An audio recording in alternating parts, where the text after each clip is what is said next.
Final Fantasy 15, an epic adventure. This was my first ever mainline Final Fantasy game and I loved it, though there are quite a few noticeable problems. In Final Fantasy 15 you play as Noctis, a prince who sets out with his 3 bodyguards to travel to his wife-to-be. The car breaks down at the beginning of this journey and it's here where the friendship comes to life and you're introduced to the world of Final Fantasy 15. This game consists of 15 chapters and can be completed in less than 25 hours if you choose to stick to just the story. But there's so much to do that this probably won't be likely.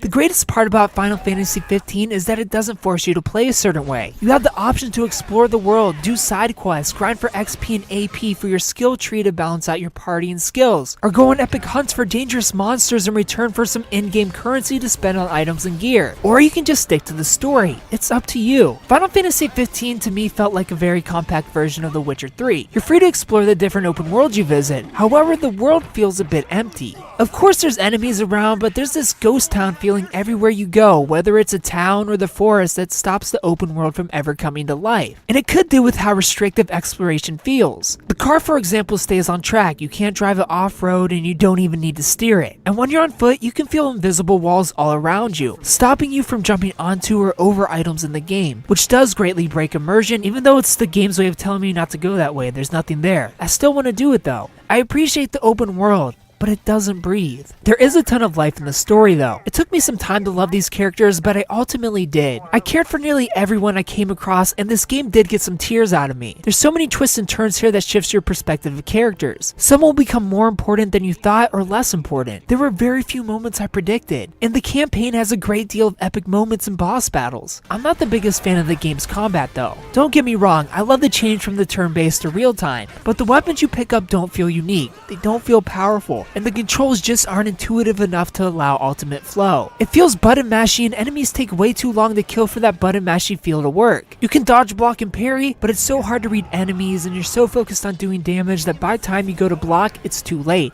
Combat isn't frustrating though. Your party can heal you and you can heal them where you or they are in danger. They'll also heal each other. There were many times one of my party members were in danger though, and I couldn't find them to heal them. They didn't show up on the map and there's no name over their head or any indication at all where to go to save them, which ultimately led them to fall during battle, which definitely is frustrating. And my ultimate frustration comes down to button commands not being responsive enough. You have to hold square to take cover, hold X to dismount a chocobo, hold L2 to summon a champion, hold L1 or R1 to essentially go Super Saiyan for a short period of time. There wasn't a single hold whatever button command that would work on my first attempt. I'm trying to summon, I'm trying to crouch to regain my health, I'm trying to get off a chocobo, and it just wouldn't work. This is less annoying in the open world, but is insanely annoying during combat. This 100% needs to be patched. These commands should be way more sensitive and responsive than they are. And my warp attack. It's essentially a homing attack you can do by holding triangle, but this bar depletes so fast that by the game's end I just stopped bothering with it. Final Fantasy 15 isn't a masterpiece, but it's close. The gameplay can get frustrating due to the design choices and mechanical issues, but this is overall a great experience for fans and new players alike. It's not too deep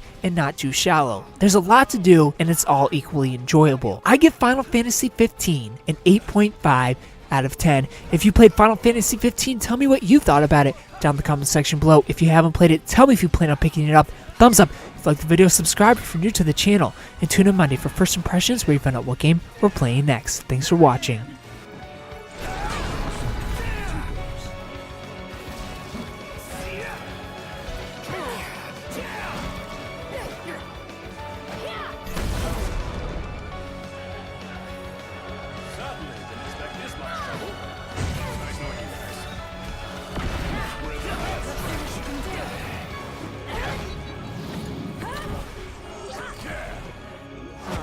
Is it that time already?